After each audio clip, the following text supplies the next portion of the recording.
ಶಿಡ್ಲಘಟ್ಟ ನಗರದ ತಾಲೂಕು ಕಚೇರಿ ಸಭಾಂಗಣದಲ್ಲಿ ಇಂದು ರಾಜ್ಯ ಕಟ್ಟಡ ಮತ್ತು ಇತರ ನಿರ್ಮಾಣ ಕಾರ್ಮಿಕರ ಕಲ್ಯಾಣ ಮಂಡಳಿಯಿಂದ ನಡೆದ ನೋಂದಾಯಿತ ಕಟ್ಟಡ ಕಾರ್ಮಿಕರಿಗೆ ಎಲೆಕ್ಟ್ರಿಷಿಯನ್ ಕಿಟ್ ಮತ್ತು ವೆಲ್ಡಿಂಗ್ ಕಿಟ್ ವಿತರಣಾ ಕಾರ್ಯಕ್ರಮದಲ್ಲಿ ಶಾಸಕ ರವಿಕುಮಾರ್ ಮಾತನಾಡಿದರು. ಜನರ ತೆರಿಗೆ ಹಣದಲ್ಲಿ ಜನಪರ ಯೋಜನೆಗಳು ನಡೆಯುತ್ತಿರುವುದರಿಂದ ಅಧಿಕಾರಿಗಳು ಪ್ರಾಮಾಣಿಕವಾಗಿ ಫಲಾನುಭವಿಗಳ ಆಯ್ಕೆ ಮಾಡಬೇಕು.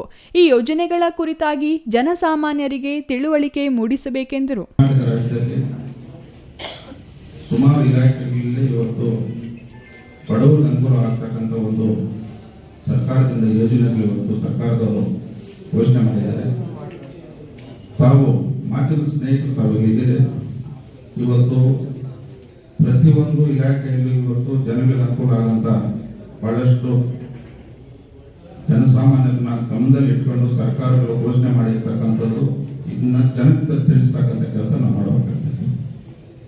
ಇವತ್ತು ನಮ್ಮ ರಾಜ್ಯದಲ್ಲಿ ಇವತ್ತು ಏನು 7 ಕೋಟಿ ಜನ ಕಟ್ಟೋ ತೆರಿಗೆ ಹಣ ಯಾವುದೇ ಕಾರಣಕ್ಕೂ ಇಲ್ಲಿ ದುರುಪಯೋಗ ಆಗ್ಬೋದು. ವಿಶೇಷವಾಗಿ ಶಿಡ್ಲಘಟ್ಟ ವಿಧಾನಸಭಾ ಕ್ಷೇತ್ರದಲ್ಲಿ ದುರುಪಯೋಗ ಆಗಬಾರದು.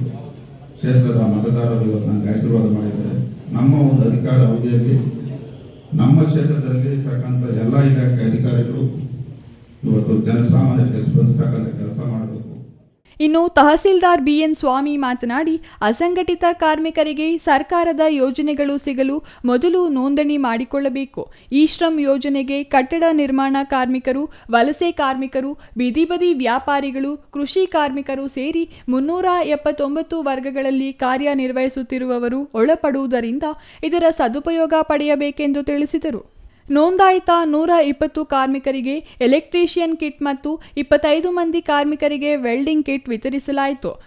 ಈ ಸಂದರ್ಭದಲ್ಲಿ ತಾಲೂಕು ಪಂಚಾಯಿತಿ ಇಒ ಹೇಮಾವತಿ, ಜಿಲ್ಲಾ ಜಾಗೃತಿ ಸಮಿತಿ ಸದಸ್ಯ ಮೇಲೂರು ಮಂಜುನಾಥ್, ಜೆಡಿಎಸ್ ತಾಲೂಕು ಅಧ್ಯಕ್ಷ ವೆಂಕಟೇಶ್, ತಾದೂರು ರಘು, ನಗರಸಭೆ ಅಧ್ಯಕ್ಷ ವೆಂಕಟಸ್ವಾಮಿ ಮತ್ತಿತರರು ಹಾಜರಿದ್ದರು. ಛಾಯಾ ರಮೇಶ್, ಸಿಟಿವಿ ನ್ಯೂಸ್, ಶಿಡ್ಲಘಟ್ಟ.